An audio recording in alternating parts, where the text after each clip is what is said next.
A'udzubillahiminasyaitonirrajim. Bismillahirrahmanirrahim. Assalamualaikum warahmatullahi wabarakatuh. Sahabat seluruh Nusantara, Tuan Lutfi bin Yahya yang terkasus parah bergandeng tangan dengan penguasa. Kenapa iri, bos? Oh no, tentu tidak. Sungguh-sungguh dan wajar Tuan Lutfi bin Yahya dekat dengan penguasa karena beliau adalah wali yang berilmu. Karena saya bukan wali dan tidak wajar saya iri dengan seorang wali. Mbah Lutfi yang katanya ulama, penasehat presiden, banyak dicintai umat.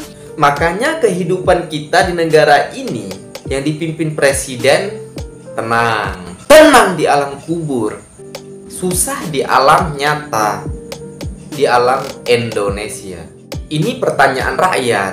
Banyaknya ulama yang berperan di negara ini, tapi kok keadaan negeri ini yang terlihat dan terasa berjalannya sistem tidak berpihak kepada rakyat kecil. Tapi oleh karena orang yang sekaligus jadi ulama dan umaro termasuk jenis makhluk langka, maka agama hanya akan memberikan pesan agar yang bernama ulama dan umaro saling bekerja sama untuk kemaslahatan dan kemanfaatan rakyat.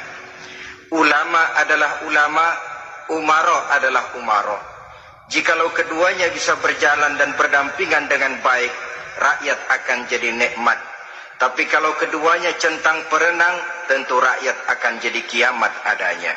Ekonomi kapitalis menjerat leher rakyat-rakyat kecil. Mestinya kan kalau ulama udah dekat dengan penguasa, syariat Islam itu pasti terterapkan.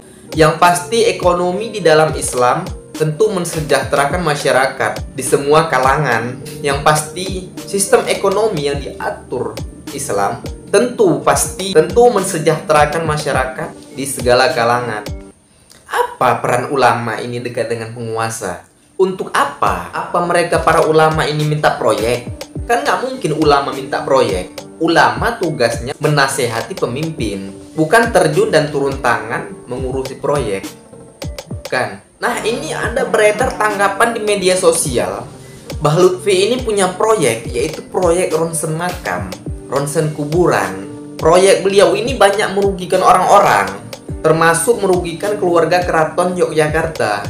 Mbah Lutfi mengklaim leluhur Kesultanan Yogyakarta adalah bagian dari keluarga beliau. Karena sempat makam salah satu keluarga Kesultanan Yogyakarta diakui menjadi sama binnya, yaitu bin Yahya. Memang betul-betul parah ini.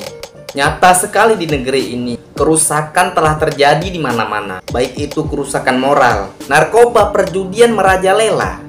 Yang jadi korbannya lagi-lagi ya masyarakat kecil. Kapitalis ini dimainkan oleh para mafia. Mafia ini terlihat kebal hukum, baik itu mafia narkoba, judi, dan kecurangan-kecurangan lainnya. Karena ini udah jelas, udah jadi rahasia umum. Negeri ini bukan tidak ada pemimpin yang mengurusi hal-hal itu, tapi kenapa kecolongan oleh mafia? Atau jangan-jangan betul tanggapan publik bahwa penguasa ada apa-apa dengan para kapitalis ini? Kalau memang iya, kok ulama yang mendampingi presiden tidak ada pengaruhnya? Terus apa gunanya Mbah Lutfi ini sebagai Dewan Pertimbangan Presiden? Lebih baik kan nggak perlu ada ulama kalau negeri ini amburadul. Rendah sekali derajat seorang ulama kalau seperti itu. Ulama itu warasatul anbiya, pewaris para nabi, rela dipenjara karena kebenaran. Memangnya ada kebenaran apa pada Mbah Lutfi ini? Sehingga kerusakan-kerusakan yang terjadi tidak bisa diatasi. Emang ronsen makam itu udah betul? Isi-isi ceramah beliau pun hanya sebatas menenangkan, bukan memberi solusi. Menenangkan dalam situasi yang kacau, carut-marut, itu adalah pembodohan publik. Apa Mbah Lutfi ini takut dibilang dan dianggap ekstrim karena memberi solusi? Kalau ulama takut mengatakan yang hak, jangan dibilang ulama. Bahaya itu. Bisa rusak akidah Islam kalau seperti itu. Mau diarahkan kemana itu umatnya? Janganlah jadi Islam liberal hanya karena takut lapar, hanya karena ingin kaya, yang semestinya bilang A jadi bilang B. Saya katakan ulama liberal ini bukan ulama. Ulama itu orang yang cerdas, paham segala hukum syariat. Kalau dia ulama, dia nggak akan tertipu dengan gemerlapnya dunia.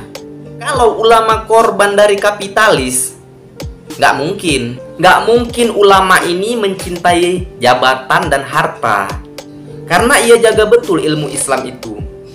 Sahabat seluruh Nusantara, cukup sekian dulu yang saya sampaikan dalam video ini.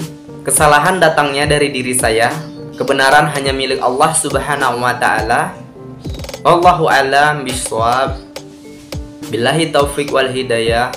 Wassalamualaikum warahmatullahi wabarakatuh.